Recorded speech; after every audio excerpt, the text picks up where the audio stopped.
tu ne détestes pas vraiment ton corps. On va aller voir aujourd'hui, on va aller explorer qu'est-ce qui se passe. Pourquoi est-ce que il y a autant ce rejet de ton corps, autant toutes ces pensées, pardon, à propos de lui, toute cette critique intérieure. Pourquoi il y a autant de rejet? Pourquoi il y a tout ce combat? Tu détestes pas vraiment ton corps, pardon. Tu es en telle insécurité à l'intérieur de lui que tu le rejettes, que tu veux le fuir et que tu crois qu'il doit absolument changer pour que enfin tu puisses te sentir bien, pour que enfin tu puisses te sentir en sécurité, pour que tu puisses être heureuse. Il y a deux choses importantes, deux choses principales dans le fait de détester son corps. Là, pour moi, en fait, deux choses à regarder et à prendre conscience. C'est les traumatismes. Les traumatismes, qu'est-ce que c'est? C'est pas l'événement en lui-même, c'est la charge qui est restée. C'est pas l'événement en lui-même, c'est la façon dont nous, on a vécu les choses. Et ça se discute absolument pas. Et c'est tout ce qui a été trop pour ton système nerveux. Tout ce qui a été trop et que tu n'as pas pu aller ressentir et laisser circuler. Donc, c'est resté bloqué. Quand on est petite et qu'on vit un trauma, donc je te dis, c'est pas dans l'événement. Bien sûr, il y a les gros traumas et il y a l'abus, il y a tout ça qui entre en jeu et on est malheureusement beaucoup à avoir vécu ça. Il y a aussi ce qu'on appelle les petits traumas, même si c'est, à mes yeux, c'est pas petit, mais sont plutôt des choses qui sont très répétées, comme des humiliations fréquentes, comme avoir un parent très autoritaire et écrasant, comme avoir un parent complètement absent. C'est hyper insécurisant pour un enfant. Comme avoir, parent ou figure parentale ou la personne qui te garde, l'école, la nourrice et tout ça, et grands-parents, bien sûr. Et donc, il y a tout ça, le fait que d'avoir été en insécurité, tu vois, c'est hyper insécurisant d'avoir un parent sur qui tu peux pas compter, qui émotionnellement, lui, pas du tout, non plus, n'a pas d'intelligence émotionnelle, d'accord, qui se fait ou déborder par la colère ou qui est en fuite permanente. Mais aussi, toutes ces humiliations, tout le fait de se faire crier dessus tout le temps, de pas savoir si on fait bien, si on fait pas bien. Enfin, je te donne des exemples parce que souvent on croit, mais même moi encore maintenant, je me dirais, est-ce que tu as eu une enfance, est-ce que, enfin, tu vois, est-ce qu'il y a des traumatismes dans ton enfance? Bah non, j'ai rien vécu de grave. Bah si, en fait. Bah si on regarde toutes ces choses-là, bien sûr que c'est hyper insécurisant pour un enfant et que son système nerveux est pas développé, donc il se développe avec ça. Donc, ce qui se passe, c'est que pour te protéger, quand il y a trauma, donc quand il y a quelque chose de trop pour ton système, il va, pour te protéger, te couper de ton corps, te déconnecter de ton corps. C'est un système de survie. C'est ce qui nous a permis clairement de supporter, entre guillemets, de survivre à certaines choses. Et ça nous a déconnectés. C'est vraiment, le trauma crée de la déconnexion. Ça nous a déconnectés de nos corps, de notre corps. Et donc, on est en plus en perpétuel dans des schémas de protection comme ça pour nous éviter toujours de revenir à la sensation de ressentir à nouveau, d'accord? Une fois que tu as vécu des traumas, en plus, ton mental vraiment se dit plus jamais je veux revivre cette honte, cette humiliation, ce rejet. Et c'est ça qu'on appelle les blocages. C'est pour ça qu'aujourd'hui, on se trouve bloqué dans des situations qui nous paraissent pourtant simples. Et pourtant, on se retrouve complètement bloqué parce que le mental dit, alors non, là, il y a risque. Là, il y a risque à nouveau de se faire rejeter. Là, il y a risque à nouveau d'être humilié. Là, il y a risque à nouveau de se sentir nul. Et donc, peut-être que dans tes rêves, dans tes projets, là, les choses que tu as envie de faire, peut-être que tu es dans les relations toxiques, tu es coincé. Et cette déconnexion du corps, elle y est pour beaucoup. Parce que le mental croit devoir absolument te protéger, justement, de reconnecter avec le corps, parce que reconnecter avec le corps, c'est reconnecter avec tes sensations. Donc, les traumas nous ont déconnectés complètement de notre corps.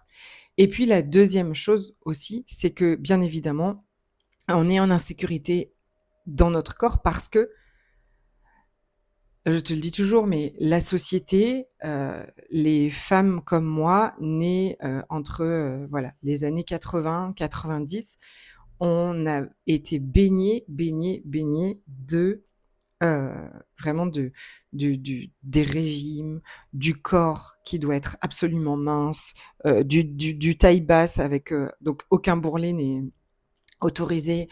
Enfin vraiment la critique du corps, la vraiment enfin je t'en parle tout le temps, mais mon médecin traitant, le gynéco, enfin c'était fou quoi. Je sais que c'est encore, hein, mais quand j'étais ado, critiquer le corps des femmes, que les hommes critiquent le corps des femmes, mais c'était, normal. Je veux dire, ma mère m'a pas défendue parce que c'était, c'était d'une banalité, mais affligeante, clairement.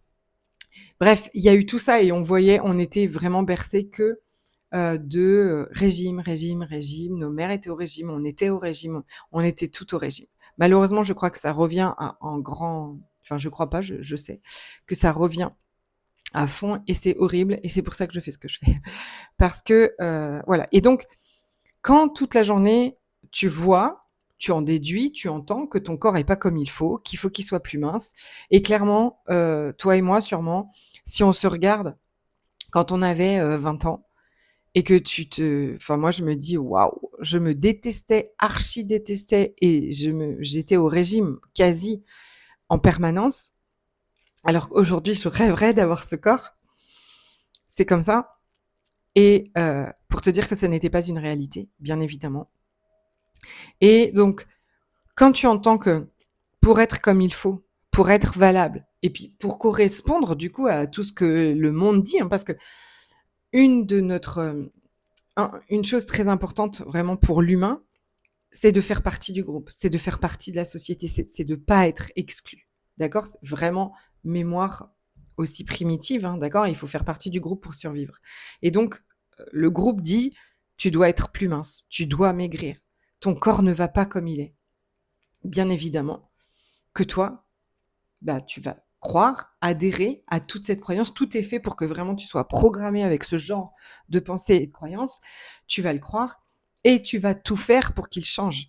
Parce que, mais à la base, tu détestais absolument pas ton corps. Tu n'avais aucun problème avec ton corps. Quand on est bébé et quand on est tout petit, on n'a aucun problème avec notre corps. On a appris ça. Donc, on est déconnecté par les traumas. Plus on nous dit que notre corps n'est jamais comme il faut, il y a une insécurité avec lui qui est telle qu'il y a cette urgence à ce qu'il change. D'accord? Il faut qu'il soit plus ferme, il faut qu'il soit plus mince, il faut qu'il soit plus musclé, il faut qu'il soit comme il faut. Et c'est une urgence et c'est une illusion totale. Totale. Parce que c'est pas ça qui crée la sécurité. C'est la reconnexion. Ce qui crée la sécurité, c'est ramener la sécurité dans notre corps, ramener la connexion, se libérer de ces charges traumatiques, de la honte toxique, de toutes ces peurs, de ces terreurs, c'est ça qui va ramener de la sécurité et c'est ça qui ramène de la sécurité et c'est la connexion. Et aujourd'hui, j'ai envie de t'inviter et je pense qu'on va faire plusieurs vidéos comme ça pour recréer de la connexion. Je vais te partager quelque chose de très très simple. Tu pourras aller voir aussi mes shorts parce qu'aujourd'hui j'ai partagé quelque chose en short aussi, de plus intime. Mais là, on veut créer de la reconnexion, c'est-à-dire ramener de la sécurité en disant, regarde, quand je suis avec mon corps, on le montre à mon système nerveux, hein, quand on est en connexion avec le corps, au jour d'aujourd'hui, on est en sécurité. C'est comme ça qu'on retrouve la paix. C'est comme ça que ton mental va t'arrêter de t'obséder avec le fait de mincir, et que tu vas pouvoir retrouver de la paix. Paix mentale, paix dans ton cœur, paix partout. Et joie et énergie pour tous tes rêves, tes projets, pour tout. Ok? Et donc, une des premières choses que je t'invite vraiment à faire là, c'est de recommencer ou de commencer à toucher ton corps. Vraiment, juste, tu te fais comme un câlin. J'ai le micro, donc je veux pas te... Voilà, tout doucement comme ça.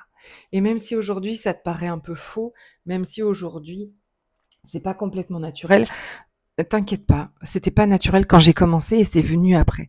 Tu peux mettre un peu de pression comme ça aussi, mais c'est hyper sécurisant, c'est hyper rassurant. Tu te fais ce câlin comme ça. Voilà, tu peux faire un bras après l'autre, tu peux descendre les deux en même temps. Et voilà. Important aussi, c'est que tu prennes le temps de sentir ensuite comment tu te sens. Et tu vas montrer à ton système nerveux que aujourd'hui, il n'y a aucun problème avec ton corps.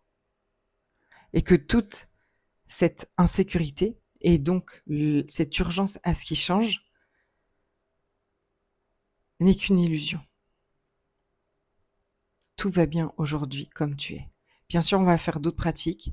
Là, on fait le mise en bouche. Donc, reprends contact avec ton corps.